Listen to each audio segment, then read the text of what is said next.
Hi, everyone. Welcome. It is Tuesday and it is right at noon, July 20th. Thank you all for being here and joining me at the table. We'll give everybody a couple of minutes to jump on.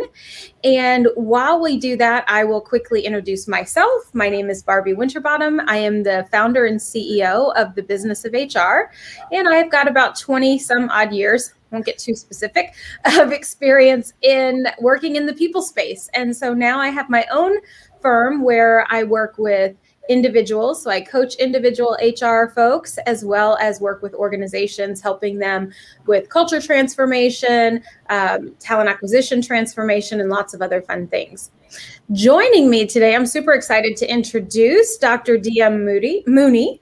And Diem has such an amazing story to share. And I've been following him on LinkedIn for a while. And I got the nerve to ask him if he would join us on the show today. And here he is. So very excited about that.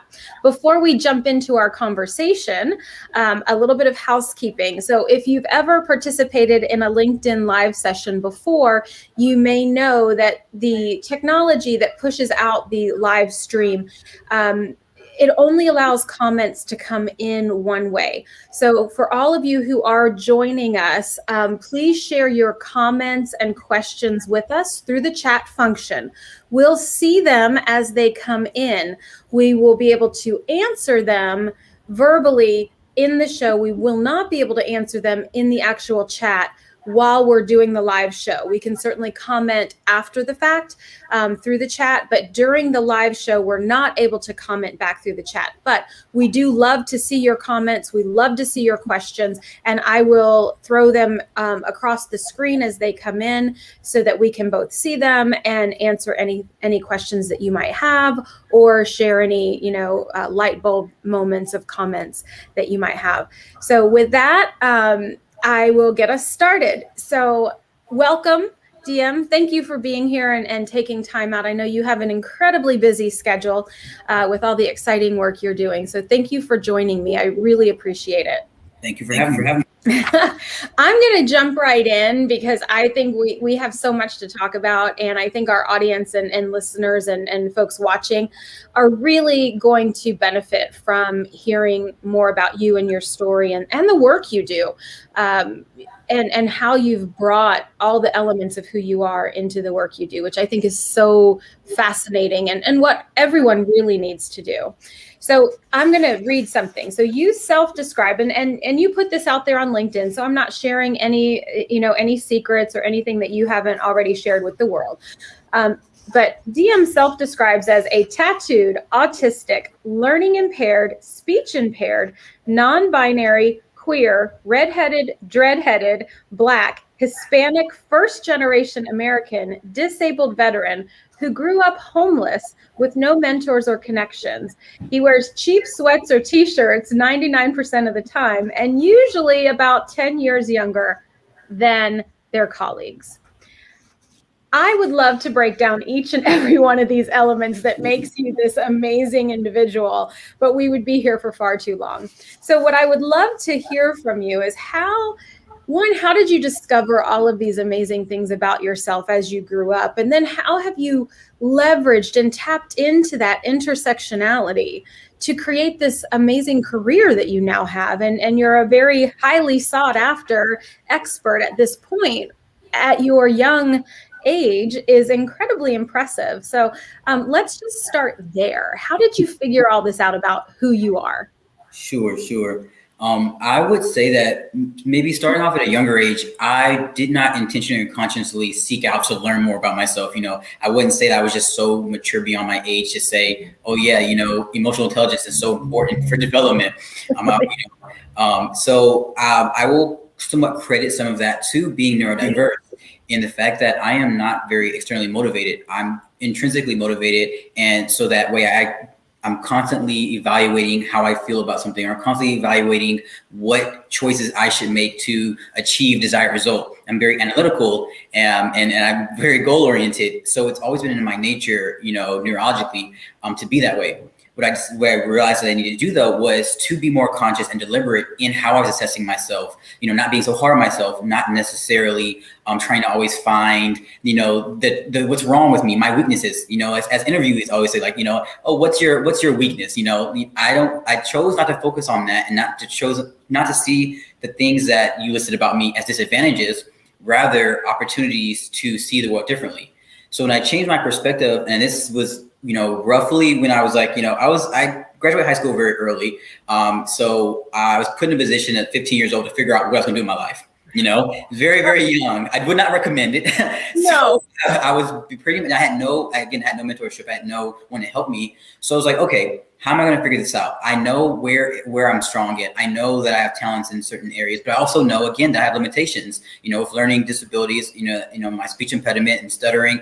How can I make a plan for myself to achieve my goals? In order to do that, I had to be very, very honest with myself about who I was. A lot of people, when they think about setting goals and then being successful and achieving all of these great things, they bypass self-awareness and introspection, in which they have to know who they are right now. They have to know, look themselves in the mirror and say, this is where I'm strong at. Here are some of my limitations. And again, I continue to say limitations versus weaknesses because I feel like it frames it a little bit differently. A limitation simply implies that this is, again, a limit. This is where, if I do the best I can, this is where there is still a blocker. And with any other blocker, usually you can reach out to resources for accommodations. So looking at them as limitations enable me to empower myself to say, you know what, I'm doing the best I can, but I do need resources to help me in these areas. So I framed it by saying, if I define myself, if I define who I am, what I want to do in my life, what my financial situation is, and I always say financial situation, not that I want to be rich and a millionaire. I say, what's my financial situation, where I want to live, and these other specific components. I'm able to be really honest with myself and say, this is who I am. This is what I have to bring to the table. This is what I need to be successful. Take it or leave it, So I think that it's just the high level of self-awareness that most people bypass that really is very, very important. Then you get into self-management skills where you start learning about communication skills. You start learning about time management, prioritization, et cetera, in order to be good at your job. Yeah. So a couple of things there to dive into. I love your self-awareness, and so many of us, especially when we're young in our careers, we look at other people who we perceive to be successful, right? Because they have the shiny new car or the big house or the right cufflinks or whatever it might be that we're interpreting as success. But I love how you define success on your terms, yes, right? Because it has to work for what was meaningful to you. And that is such a huge lesson that most people do not learn at 15, 16, or even 20, or even 40, right? Sure. Most of us are always comparing ourselves to someone else. And the crazy thing about that is that comparison isn't real. It's like listening to supermodels say, guys, I don't actually look like that. Like, even a supermodel doesn't look like a supermodel. So it's just this false reality that we continue to compare ourselves to. And you had the awareness to recognize that, right? And you and I had a prep session for this meeting, or for this session today. And in that, you shared with me something that's not in your kind of bio that I read earlier, is that you are also considered or proclaimed as savant, right? So that took you, right, that high level of performing, whether it's academically or musically, and I think it's manifested itself for you in several different ways. But that's what, you graduated from high school or completed high school at 15. I think it's really important that we understand that just didn't happen, right? You weren't handed that. Somebody said, oh, well, it's time to age you out because we can't do anything else with you. It was, you got this. Like, you have so far excelled academically, right? So it wasn't just that you were being dropped out of high school. Completed it, right? Which is I did complete, yes. Yeah, right. And that you can't bypass the introspection. That was another thing you said that I just so important. And I'm a huge follower of Dr. Brene Brown. I'm sure you're familiar with her work. You do. And I can't remember if it was a podcast or something I saw on YouTube where she was interviewing someone, and they were talking about the phrase, the grass is always greener on the other side of the fence, right? And that they actually did a study about this, and that it confuses our brain. The way the earth is curved, which is very subtle, right? You don't actually see the curve of the earth when you're standing on the earth. However, when you are standing here and you're looking across the street at your neighbor's yard or over there at your neighbor's yard, the grass literally does look greener. It is an optical illusion with the way the light hits it and reflects off of the grass. But if you were to go stand in their yard, it wouldn't look this bright, lush green that you see from far away. Yeah. And that just came right back to me when you were talking about that self-awareness and not comparing yourself to everyone else. We have to remember that the grass isn't greener. It's the same grass, right? We were all standing in the same damn grass most of the time. Yeah. So figuring out how we navigate through it and how we tap into who we are is so valuable. And you really have done that. And I also love that you have not allowed shame, or at least that I've seen or we've talked about. You've said they're limitations, not weaknesses, because you've removed the shame from that to say, look, this is who I am and it's okay. And how long does it take so many of us in the world to do that? Especially a lot of the folks in my audience are human resources professionals, leaders within organizations, and we wear these masks. Right. Last week, I was talking to Justin Guarini about this. He's a confidence coach, and we wear masks when we go into an interview. We wear masks when we go in to do a presentation where we're trying to influence a CEO or a board to say, let's adopt this new philosophy, this new whatever. We want to invest in this for our people.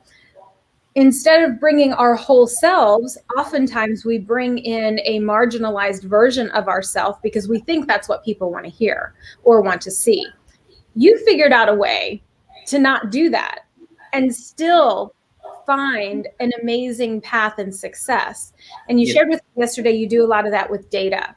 And I would love for the audience to hear a bit about, we were talking yesterday about how you've been able to influence organizations to invest in their people, to invest in the right programs through data of what it costs them when they don't.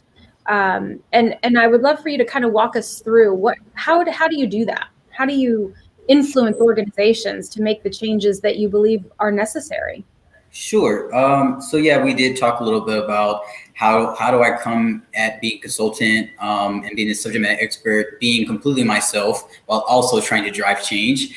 And we talked a little bit about some of the challenges that I do face. So first going through the challenges, being your organic self can cause issues if you are not the norm. If you're not typically dressed or you don't look the same way that everyone expects you to look, if you're not in the typical box or you don't fit within that box.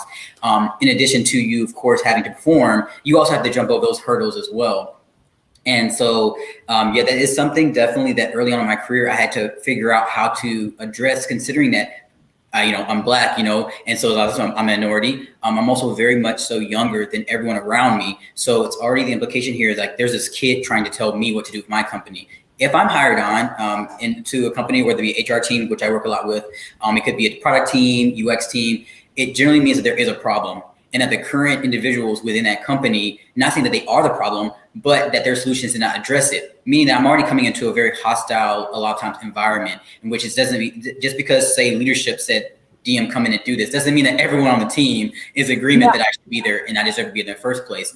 So that's already something to think about when I come into those problems, those situations. Like, okay, what's the environment like? Psychologically speaking, how engaged or how open are they to this information I'm giving? So I think about that before I even step into the situation, so I can say, okay, what's the best way of communicating to them, considering that, again, I've talked to leadership and they've told me that this problem is going on for a year. They've told me where they think the problem is coming from, and they say it might be the HR team. So then if they told me they think it's the HR team, they probably already told the HR team they think it's the HR team, meaning that the HR team feels blamed for a situation that may not be their fault. If I go in and my job is to validate that they're wrong, they're not going to want to listen to me very much. So those type of things that I think about long before I ever actually engage with whoever my stakeholder or my audience is.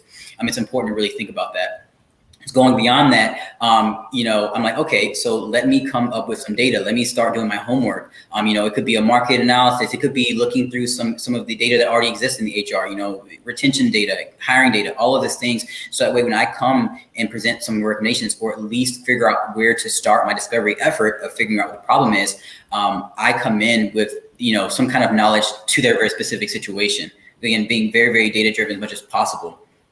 And then when I'm going into the conversation, again, I'm coming in knowing who my audience is, knowing kind of psychologically where they may be at, then doing my homework on where they are and identifying some of the challenges that maybe have been overlooked, but then having a very open mind to the new information. I'm always, as a user researcher especially, you're constantly open to new information, constantly open to feedback. I don't assume that because I did, some data analytics and that I talked to their leadership that I understand from maybe their perspective what's actually going on. So just continuously gathering additional information and refining my assumptions and my hypotheses based off this new information, and keeping it as conversational, like more of a workshopy type of environment, to make sure that I'm staying on the level of those I'm talking with and not coming off like above them, not coming off as better, not coming off as knowing everything. It usually really helps with making sure that people can hear and understand what I'm saying to them, and not be so threatening. And again, I still do that with my t-shirt and my cap on, and I do that intentionally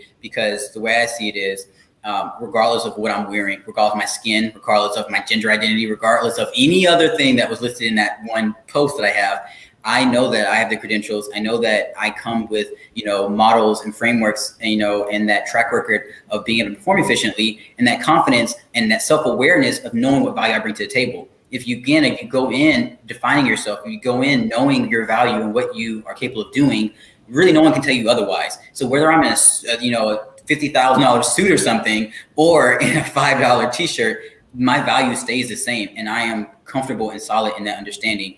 And that's really something, again, that comes from introspection and self-awareness before presenting yourself out there and putting yourself out there for people to then judge and define themselves. It's going to happen regardless. It is, absolutely. I can't agree with you more. And one of the things, I'll reflect last week on the session I had with Justin, he was talking about when he's a performer, he's an artist, he performs on Broadway, and he was on American Idol. And so auditioning is a big part of his life. And when he goes into an audition, he had to reframe that. Instead of going in saying like, please, please, please hire me, offer me the job, he reframed it with, I get to go in and show you who I am, and just be authentically that. And if that resonates with you, great. If it doesn't, okay, right? It's okay for both of us, because it likely wouldn't work if you force it.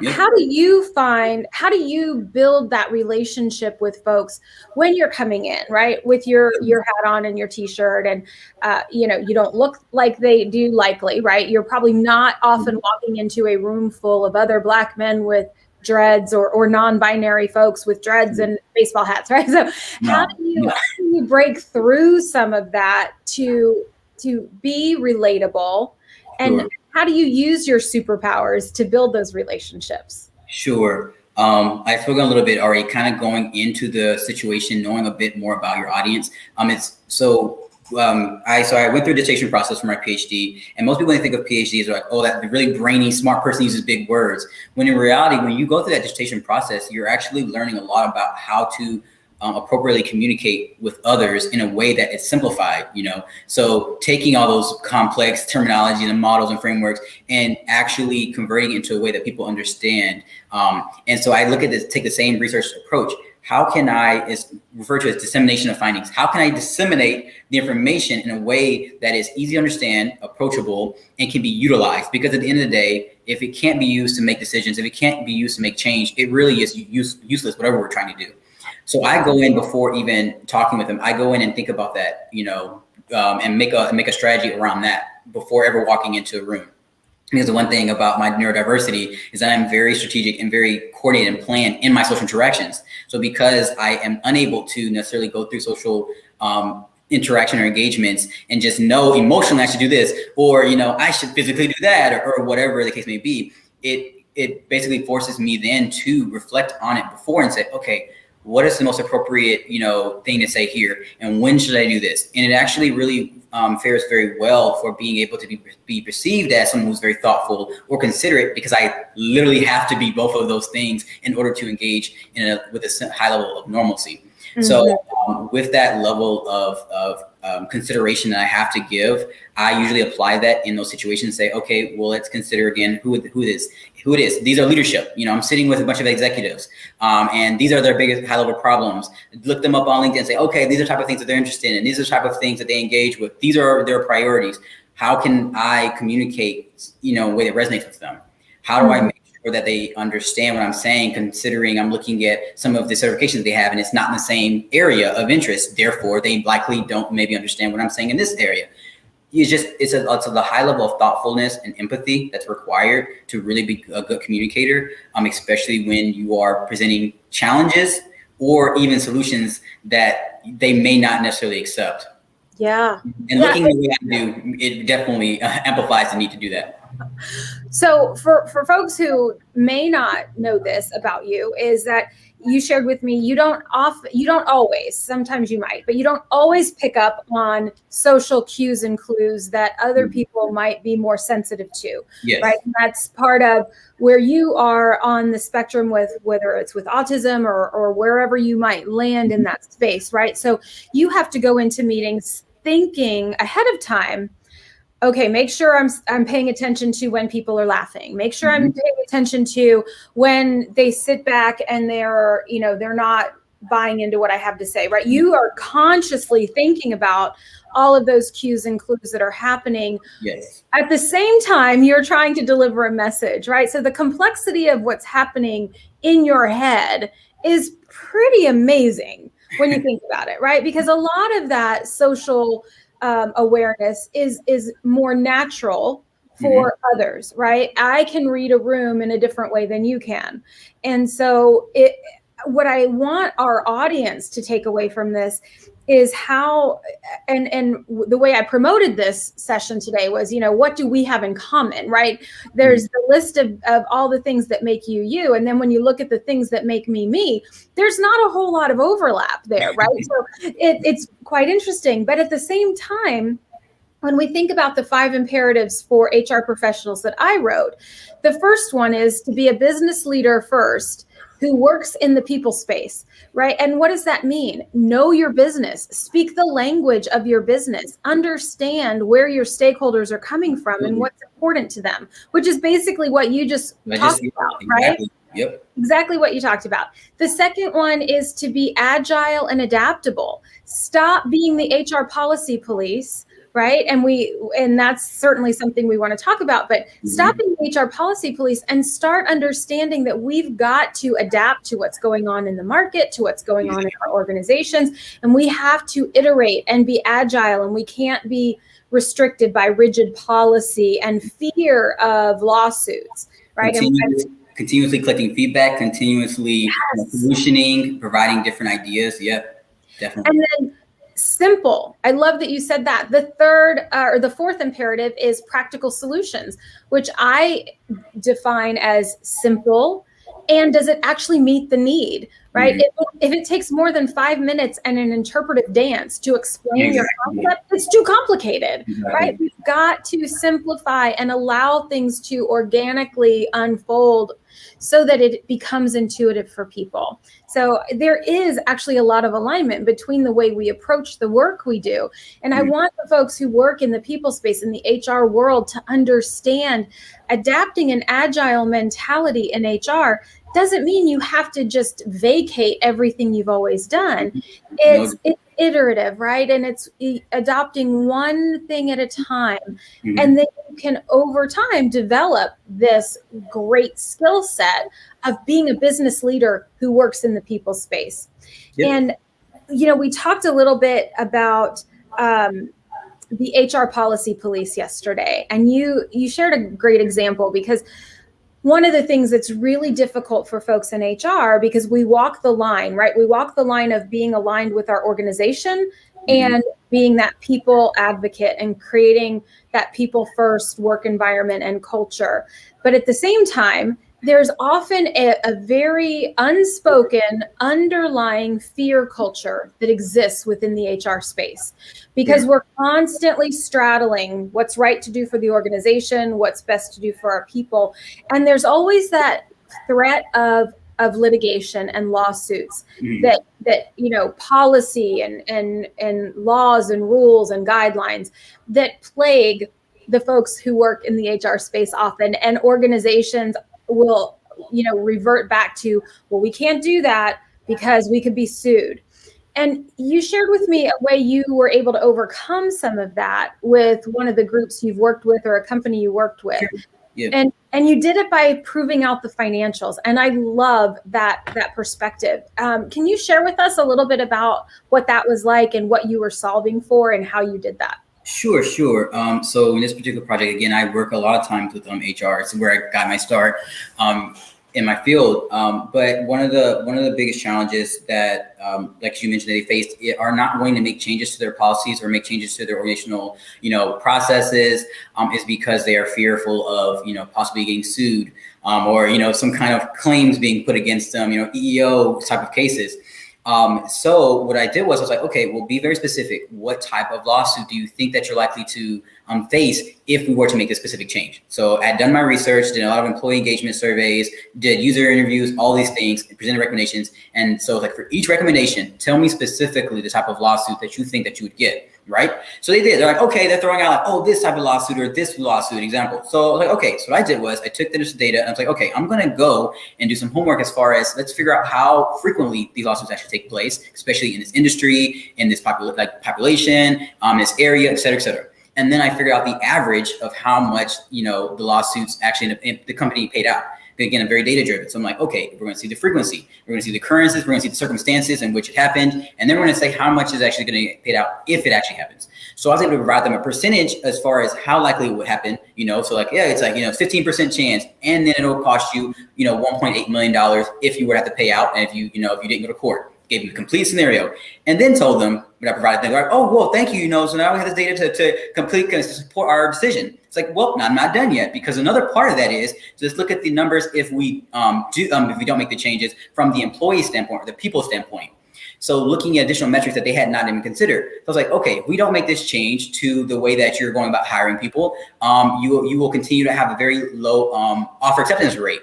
Because right now it's very bad, which means this is how much you're currently spending on recruitment strategies and techniques and ads and hiring on additional recruiters and hiring on this additional sourcer that now you have to cover by expanding your recruitment team and all their laptops and their cell phones and the mileage that they're putting on their cars and the events that you guys are taking on. I calculated all these expenses basically around recruitment. Then I also put in the training expenses. So here's the additional orientations that you now have to conduct because you guys are spending through people. And basically I calculated all these expenses, sold them. So for the 1.8 million that you might for 15% chance, deal with, here is the 8.3 million that you're going to actually face if you don't make these changes, because the retention is going to be poor and your onboarding structure is ineffective, and the training costs because of the fact that you need to bring more trainers on, et cetera, it's going to, so basically showing the numbers next to each other and then showing a bunch of factors that they had not actually considered beforehand really kind of illustrated a more full and well-rounded picture to show the importance of employee experience and to show the importance of candidate experience, applicant experience, and really making sure that we consider them because they are people, and these people are what drive your business. Employees drive your businesses, not all of these, not saying that other things are not important, but if you don't prioritize your most valuable resource in your company, it has a financial impact that most people think, or they don't see. It's like, okay, well, 1.8 million, I see that. It's tangible, it's on a piece of paper, it's right there in front of me. But you don't see all the additional costs associated with not doing it, even including things that are not something you can quantify, like your employer brand and how your employer brand impacts your consumer brand. Because again, if your employees talk very badly about you to their friends and family, they would be your biggest advocate to sell your product. But now they're like, I'm not buying from there. My cousin works there and he hates that company. Those are types of residual impacts that it has on it. So those are things that you have to really continuously consider when you're not prioritizing your people, because there is both a financial impact and then a brand impact. And those are really big for any company. I love everything you just said. First of all, let me just let everybody just take all that in for a minute, right? That approach of using data is so important. And when we think about influencing and informing, right, that is the third of or the second of the 5 imperatives that I talk about pretty frequently.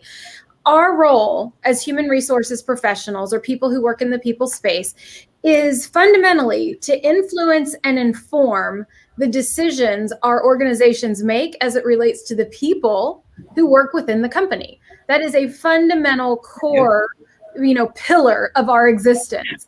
And when we can influence and inform decisions by using data, experience, and I believe our intuition, our superpower of how you connect the dots between those, right? Because data in and of itself doesn't tell the whole story. It does not. Right? Because we all know we can make data say and do lots of different things, right? Yeah. And there's a difference between truth and facts, and data can be used for one or the other. Mm-hmm. But when you combine that data, those facts, with the experience you have, either your experience within that organization to know what the cultural norms are, or your experience with other organizations and how things could be different. And then you layer all of that with your gut, your instinct, your intuition that tells you something's right or something's not right. And the more we tune into that, we really have this superpower of being able to truly influence decisions. And the example you just shared of quantifying those costs, those unspoken, unrecognized costs that are absolutely off the charts when you think about repairing the reputation of an organization when their culture has tanked, mm-hmm. and their Glassdoor ratings are dismal and people are leaving and they can't retain help. It's huge. It's huge. Long lasting is there's no Band-Aid a lot of times when you get to that point. That's another thing too. It becomes a very long, expensive organizational change management initiative, and you're going to cost a lot more than 1.8 that you were scared about. That's for sure. 100%. And there is no silver bullet, like you said, right? It's not, there's no switch that you can flip that says, oh, okay, tomorrow we're going to have a great culture and we're going to do this. It is a slow process because you're not only creating likely an external marketing campaign, but you have to now internally change everything that got you in that place in the first place. Yes. And convincing your current employees that it's actually different is significantly harder than that external, right? It's such a great mistrust that you've already built within a company. And the thing about it is harder than it sounds to fix in the first place. Consider my example, it was related to onboarding and the initial problem was offer acceptance rates. And I unveiled a larger problem than that. But the problem here is that when you have, say, an example, low offer acceptance rates, you start just sending out to like anybody who's going to say, yes, I'm going to hire you. And that is a trickle-down effect to now you have unqualified people within your organization. How do you now weed them out? Now it's a performance evaluation problem because now you have to figure out how do you determine who is qualified, who's not qualified, who's causing challenges, who's not. Are they now leaders? You see, so it does cause very long-term, long-standing problems that are now embedded within your culture and the processes. Then now it's hard to define what's good and bad at that point. So it definitely is very important. And I find that very few organizations, this is a lot of the work that I have recently been doing, is operationalizing your organizational's values, right? There's these words on the walls, or they're in your orientation packet, or they're on your career page. But if you haven't truly operationalized that and defined what those values mean for your company, and then how you apply them and how you hold people to them and take ownership, then you're never going to have that end-to-end employee experience through line that we know has to exist to create that people first culture that has profitability, sustainability, and scalability, right? It just doesn't work without that foundational piece. And like you just said, not any one of those pieces are standalone, right? They're all so integrated that you can't just pull one thing out and say, okay, we're going to fix this and it's going to fix everything, because this is just one piece. Often it's a symptom. By the time that leadership has identified that it is a problem, or that some area that they should focus on, it likely is simply a symptom of something else in the first place. And so, if say IO, psychologist, or HR is being involved, it is because the symptom has become so severe that it's demanded leadership's attention. Meaning that, in all honesty, it's a way bigger problem than they think it is. Yes. So I can give you guys an example of this. One of the clients I had worked with last year, the person I was coaching, she was HR VP. She said, I feel like every day I go into work chasing chaos. Every day. I'm just constantly, it's just chasing this problem and this problem and this problem. And I said, okay, well, that's a symptom of something else. Chaos in and of itself is not the problem. It is a symptom of something else. And so we started diving into all of the different things. And when I asked her about the values of the company, this particular organization, one of their company values is get shit done. Literally, that's it. GSD is one of their company values. Now, it's not good or bad in and of itself, but if all you're measuring is the result, do you not think that's going to create internal chaos? If all you're measuring is the end piece, right?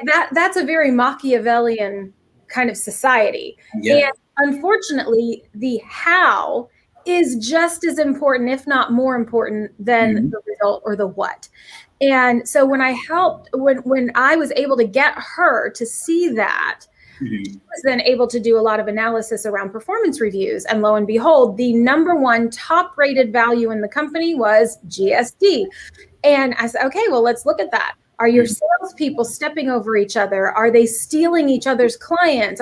I'm guessing these things are what's happening. And she's like, how did you know all of that? Because you have unintended consequences by creating this value within your organization and not defining what it means to you, because now everybody's interpreting it on their own terms, which you can't blame them for, because in the absence of information, people make it up themselves. So now this whole get shit done has taken on a whole new life. It's no longer about being focused and productive. Now it's about being cutthroat so that you can be at the top of the pyramid. And that's not healthy.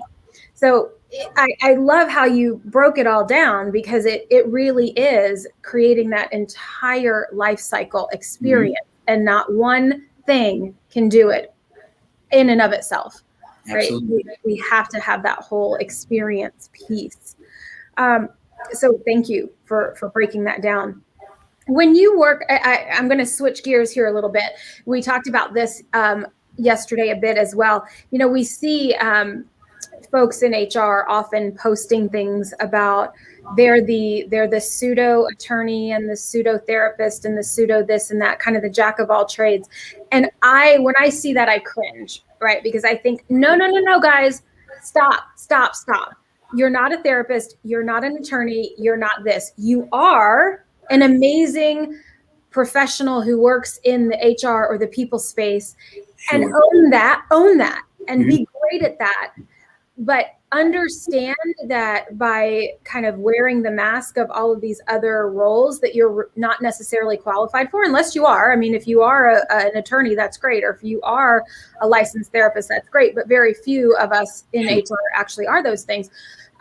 But establish partnerships and relationships with people who really do have that level of expertise, because I think we're doing ourselves a disservice by trying to wear all of these hats and be all things to all people, versus being that strategic focus of all things that relate to the people experience.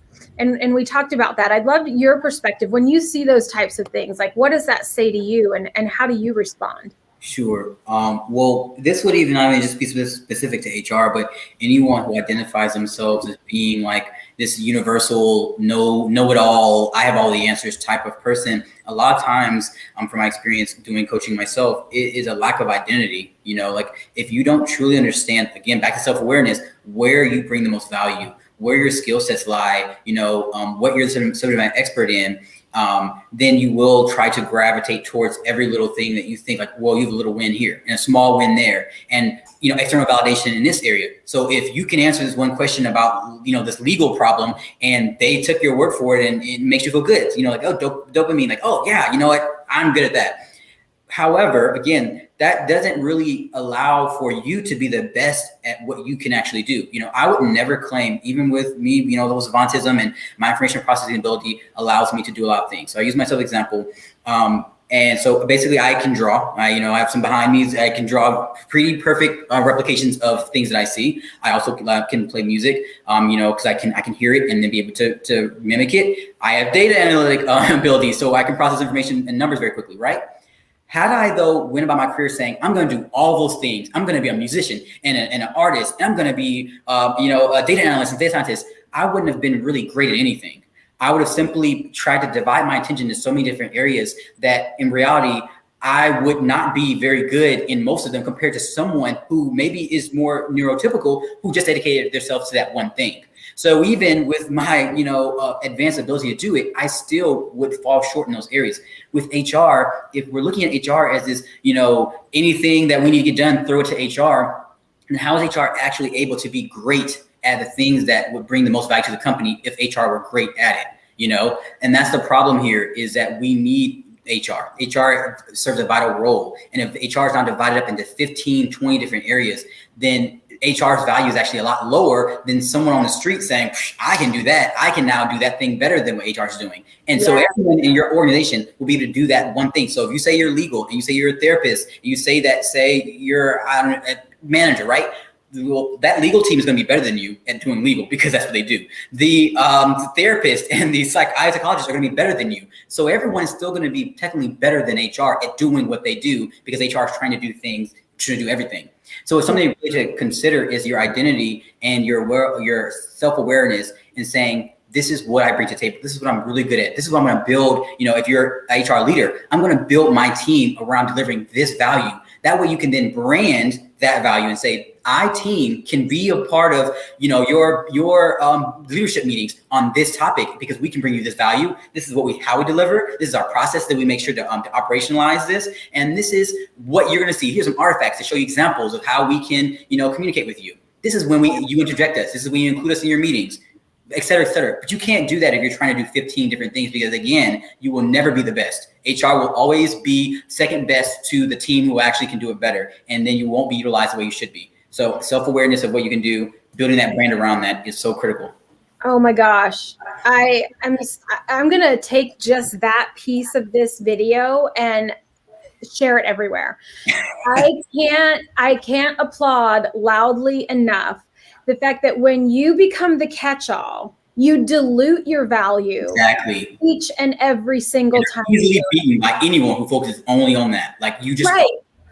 And it's also how I think HR has, when we look back over time of how this function has evolved, it was always just the necessary evil, the afterthought, right? It was never truly considered a business function. And we have to change that, because we do have value. Exactly. Focus in on that. Focus in on what we really do. We are people strategists. We are the people who connect the dots between business outcomes, strategic objectives, and the people who bring it together. We're one of the only functions in an organization that actually interacts with each and every department within a company. And we should be able to connect the dots for them. They come to us because they need help with that, not because they need advice that an attorney could give them. Right? Exactly. Have attorneys for that. And I've experienced this at one organization I worked at. The business partners, they were so busy all the time. And I couldn't figure it out, right? I'm like, what is keeping you so busy? Because the work I need you to do around people strategy and analyzing exit data and all of this, you don't seem to be able to get to that, but you're so busy all the time. So I sat with them. And then one day I was like, I cannot believe this is the work you're sitting here doing. I was new to the organization, but HR somehow became the owners of ordering steel-toed boots for employees, setting up eye exams for people because they needed prescription PPE eyewear. There were all of these things that had nothing to do with people strategy, right? But we were the catch-all because, oh, well, somebody in ops decided they didn't want to do it anymore. And they said, well, HR can help us out. We've got to set our boundaries around what we're here to do and hold to that. And when I'm coaching an HR team and we're going through kind of the transformation of old school HR to disruptive, progressive people strategists, one of the first things we do is we need to create our purpose statement. Exactly. Why are you here? Why do you exist? And what are the things that you do to support that strategy? And then when those catch-all things come your way, that becomes your litmus test, right? Like, does ordering steel-toed boots for people in operations really align with us creating an amazing, onboarding process or talent acquisition? No, it doesn't. I'm sorry, that doesn't belong in HR. Maybe the safety team could take ownership of ordering PPE for our employees. But you can't push back, though. The thing about it is, the biggest problem is you can't push back if they say, okay, then what do you do? And you're saying, oh, well, I'm the catch-all. I'm the jack of all trades. It kind of goes. Yes. You're basically saying that you're jack of all trades, but then you're not able to then differentiate what you actually bring to the table. So then you have to say, yeah, well, I guess I will do that because I said I'm the jack of all trades. I said my brand is that. So by scoping in and saying, this is, again, our purpose. This is the value we bring. These are our deliverables. And then next step is operationalizing that and saying, these are our processes. Here we have standard operating procedures in which we do these things in this particular way, in which we can consistently deliver in this way, and we can again include us in these types of accommodations, because you start to also kind of control the engagement. So you're not being pulled in a million directions. You think about your resources, say, okay, I have a team of 5. I'm going to build processes around these 5 resources. I'm going to include us maybe in 2 meetings at this level, and during this time, you're able to really be very specific and very direct in what you need to be successful. And that way you communicate out to these other teams. If you haven't thought about that, again, it really takes you back to self-awareness. You're just doing team self-awareness. If your team hasn't thought about all of these things, you haven't thought about your limitations, you haven't thought about your team's strengths, you haven't thought about your team's goals and direction, you can't communicate out to other people what you need, the accommodations you need, or your value add. And you can't then present to other people, this is who I am, this is what we do. There you go. So it's same thing as an individual. It does work for a team as well. The same concept. Yes. And building a team and knowing that you need to complement these strengths and limitations with these strengths and limitations is critical. If you're an HR leader, you've got to look at what is the function of the work you need done, and then how do you have the talent support that? Exactly. And it's so important. We've got to, I think, firm up the structure within the people space significantly more than it is today. It's always in place. And if we want the respect of being a business function, then we need to function like a business. Yes, you literally do. Yes, you absolutely do. Yes. Absolutely. So within your team. Yes, totally. So I know we've got 10 more minutes here, and I know we've got a hard stop at 1. One of the things I think is really interesting to folks is, how do you utilize all the different variables that make you, right? With some of and we all have as many unique attributes, right? We just may not identify them as readily as you have, but all of us have things that make us who we are. How do we tap into that and use that to improve experience, whether it's candidate experience, employee experience, customer experience?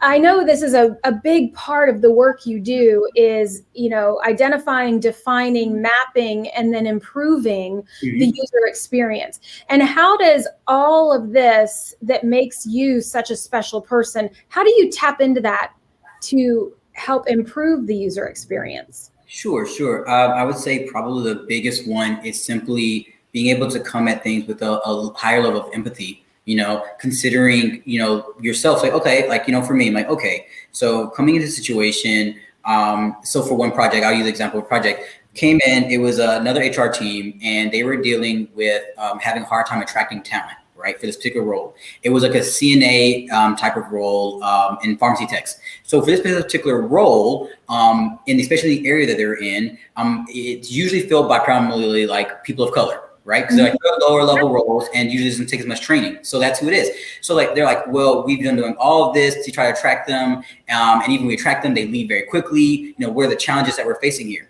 So I was able to come into this project, and say, okay, maybe one of the challenges here would be where you're recruiting them, and how you're going about recruiting them, because I am considering from my perspective, if you were talking to me like this, or if you were expecting me to be in these places and, across town to go to your job fair where I don't live, like if this is where predominantly people of color live and your job fair is, across town where they take 3 buses to get there, things like that would impact their ability to even engage with you, So, I was able to say, okay, you know what? I don't think that you're taking you're saying you're trying to be more inclusive and diverse in your hiring, especially for these particular roles where, that's predominantly who has certifications for it.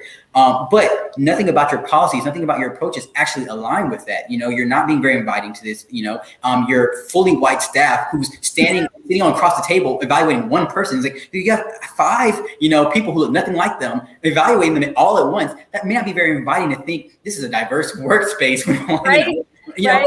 Things like that, when I am in that position where I sat in, in that role and had to face those type of challenges, it allows me to understand from their perspective what they're going through.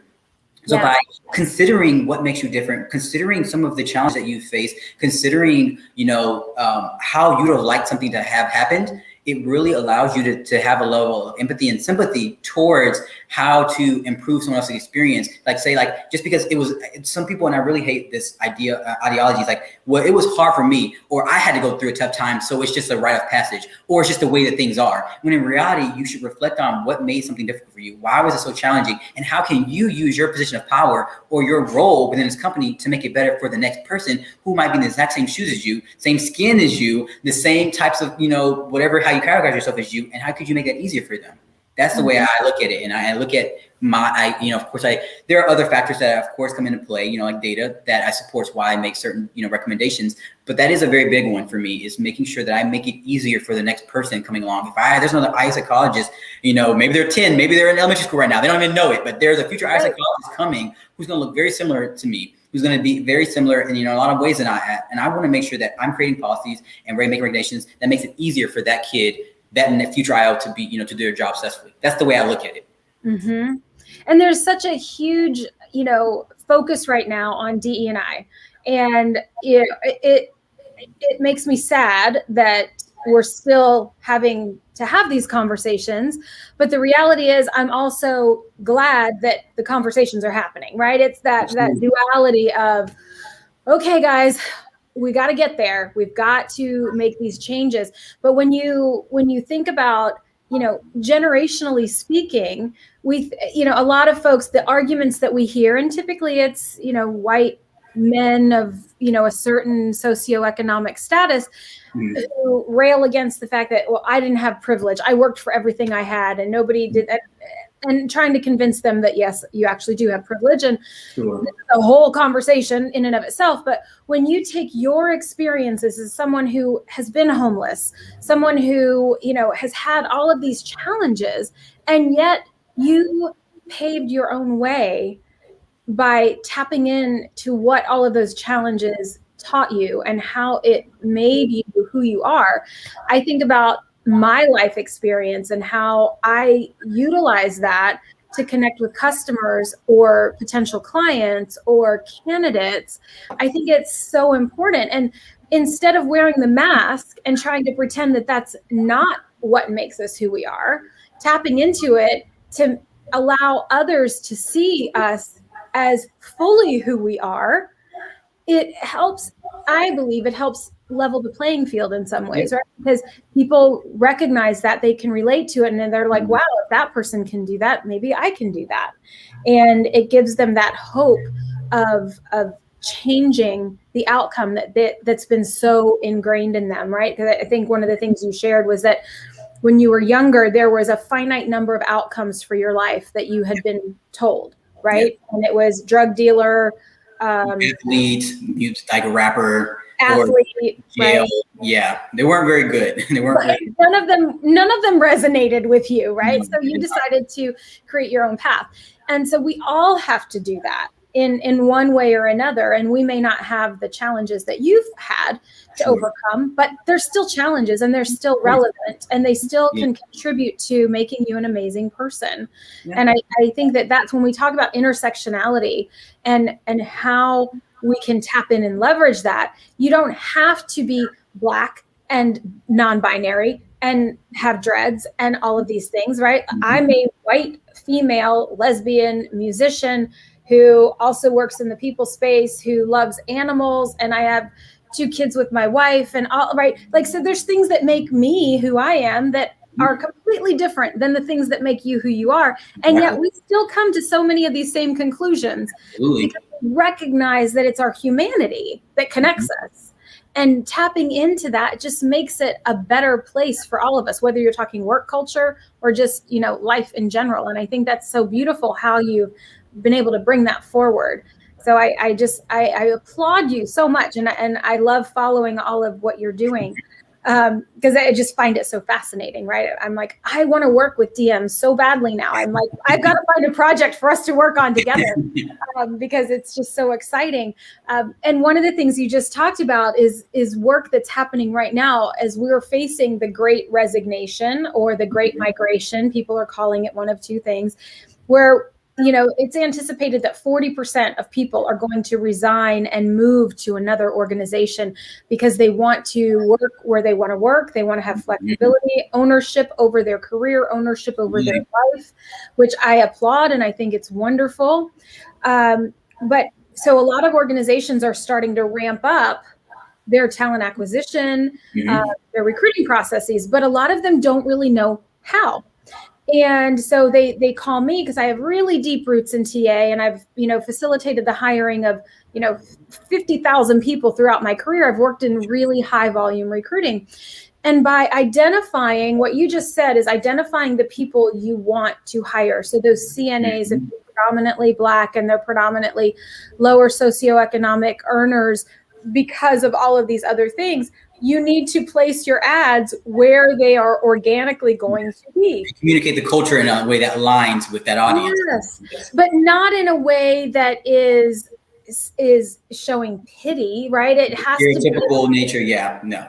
Right, exactly. So, you know, there is a fine art to that, but once you get it and you figure it out, it's like, oh my gosh, this is amazing, because now we're attracting the right people who love this work, and we love those people and we want them to be part of who we are, because look at all the value that they're adding and how we can help them. And it's just such a huge part of what I think organizations need to really tap into right now if they're going to, you know, make it through the next 12 to 18 months with this disruption of employee base. I'm sure you'll be very busy.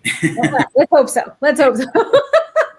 So I know you have a hard stop in 3 minutes. I thank you so much for everything you shared with us. Of course. I hope you'll come back and join us again. I know that I could talk to you for hours, and I'm serious. I'm going to find work for us to do together, because I think it would be so much fun and just really beneficial for everybody involved. But thank you, my friend. I will be reaching out to you again, following you. Everybody, if you're not following Diem Mooney on LinkedIn and all the different social places where he is, definitely do that. He's sharing some really great nuggets with all of us every day.